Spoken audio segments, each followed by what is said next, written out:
The summer of soccer is here. We have a lot of ground to cover, and after the United States summer roster was announced, we now have a Gold Cup roster, which will also include a pair of friendlies, important friendlies coming up this weekend and next Tuesday, facing Turkey in East Hartford and then Switzerland in Nashville. And we saw the roster, all right? We saw the roster, and you can feel how you want to feel. And there is certainly apathy in the U.S. men's national team fan base. And I doubt we're going to set record attendance and or TV numbers for this Gold Cup or these friendlies. We're 1 year out of the World Cup. You can panic a little bit. I have panicked a little bit. But silver lining is all this, with all these players missing, is happening in 2025 and not 2026. So there you go.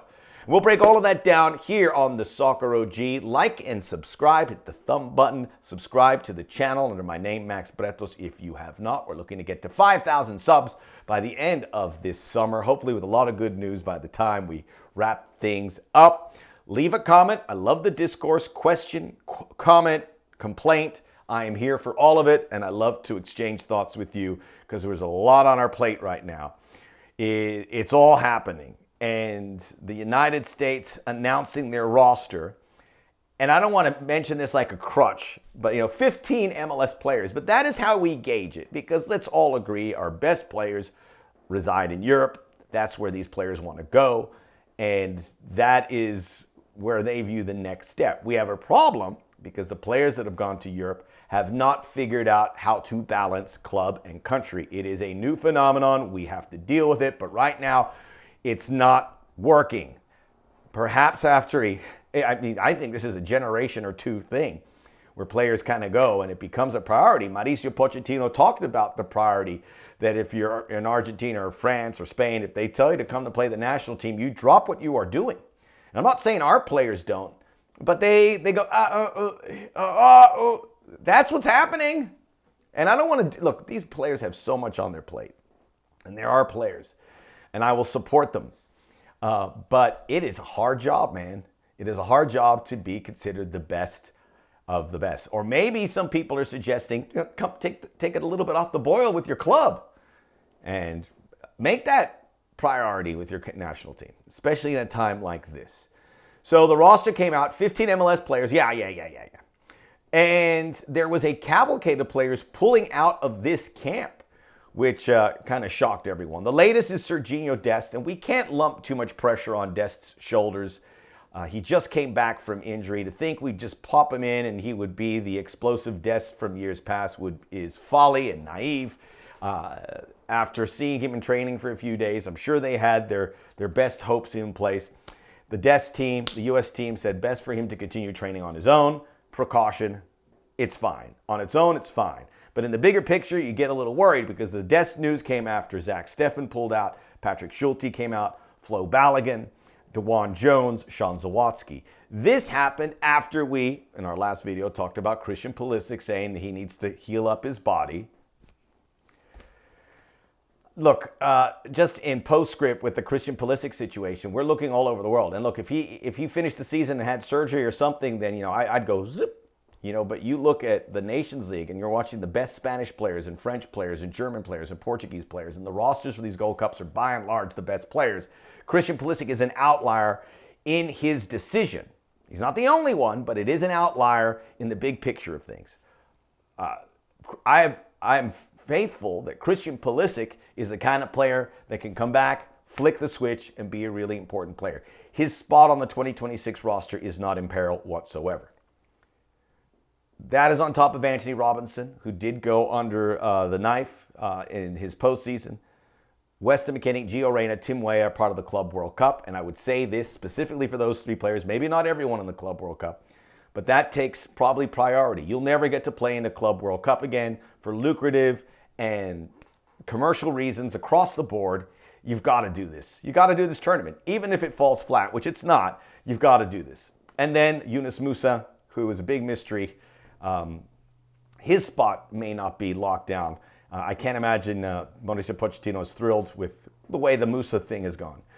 You could make a really good starting 11, with the exception of center backs. with the guys that aren't here. Thankfully, our center backs are there. Chris Richards, Tim Ream, Miles Robinson. A couple guys left out of this roster, and Cameron Carter-Vickers, Austin Trusty. So regardless if they're here or not, the fact that the center backs aren't pulling out, these are the guys that Pochettino wants, which bodes well that he sees this group better than some guys that are playing in Europe or what have you. We're looking at this roster and see where it falls into place. Now, the guys that are really hurt by how this is rolled out are Schulte and Zach Steffen. Matt Turner has left the door ajar to be the number one goalkeeper. These are the two best options to unseat him. They would have gotten games here because you're talking over the next 3 weeks, a minimum of 5 games, probably 7 or 8 games. So these guys would get in there for sure, and now they're not, and it's Matt Turner's job. I don't see why Mauricio Pochettino wants to put another headache on his list of things to do with regards to putting a World Cup roster together. So Schulte and Zach Steffen really missing out. Flo Balogun and Serginho Dest are both going to make the 2026 roster. But these are the two players that have not gotten any time with Mauricio Pochettino. So would their World Cup be diminished? My guess is probably. Certainly if other guys take the, and I want to put this in big words up top, opportunity at this summer of 2025. Mauricio Pochettino is just looking for a guy to go, okay, if somebody scores goals or someone locks down right back, he'll go, there we go. So it's not great for either of those two guys. They certainly could use some time here. And anyone who's not here has got to be bummed because this is all about opportunity, about seizing the moment, about being together with the coaching staff for several weeks. This is gold. A lot of guys are going to make, maybe some guys you didn't expect, going to make the 2026 World Cup roster because of what they did here. And by the way, after this, there's some games in the fall. I think Mauricio Pochettino is going to want 85-90% of his roster determined by the time the end of Thanksgiving rolls around. Seriously, because 2026, it's just World Cup. There's a few gatherings here and there. It is all World Cup. So if you haven't had a chance to impress Mauricio Pochettino by the fall of 2025, I got bad news for you. So we just got to approach this and with some belief. And I told you the guys that would hurt the most. How about some guys that I think will benefit? Top of the list for me is Alex Freeman. Now, with I will say John Tolkien came in, but John Tolkien was available, and yet Freeman was ahead of him. And I'm not looking at left back or right back. I mean, you have a limited number of fullbacks. With Dest gone, Alex Freeman, who is an elite athlete, goes like 6'2". I mean, he's going to make mistakes. He's a kid. But if he shows those moments, I don't know if he becomes the starting right back, but I think he becomes a player that can make a squad and certainly gets into the scope of top European clubs. So Alex Freeman certainly is a guy who can get there. Now, with no Flo Balogun, no Ricardo Pepi, Josh Sargent could be here. He's not. Haji Wright, to me, I think, is on the wrong side of impressing Mauricio Pochettino. Kind of flatline there. Damian Downs is there. I would love to see Damian Downs reach out and seize this opportunity, but my guess it's going to be Brian White or Patrick Agyemang, and I think it's going to be Brian White, who has been in form, scoring a lot of goals. There's been some rumors that he could head to Europe. I think Pochettino likes him a lot. He's a very modern type forward. Again, he's not what you want. He's not going to be the starting guy in 2026. But if he can get some goals here, he certainly has a chance to make that roster. And who knows? I'm telling you, man, this is so weird. We've never really seen anything like this. We really haven't. So he might be able to launch himself to a massive role at the World Cup next summer. Finally, the Aronson brothers. We haven't had a pair of brothers play on or be on the field together for the U.S. team, I think since the 60s. We'll see that here. Paxton Aronson might be a guy who starts up front. Certainly. I think you can't overlook that. And Brendan's a guy who is going to be a leader on this team and certainly push it forward. So I think there's comfort in a lot of places here. Center back, Aronson brothers.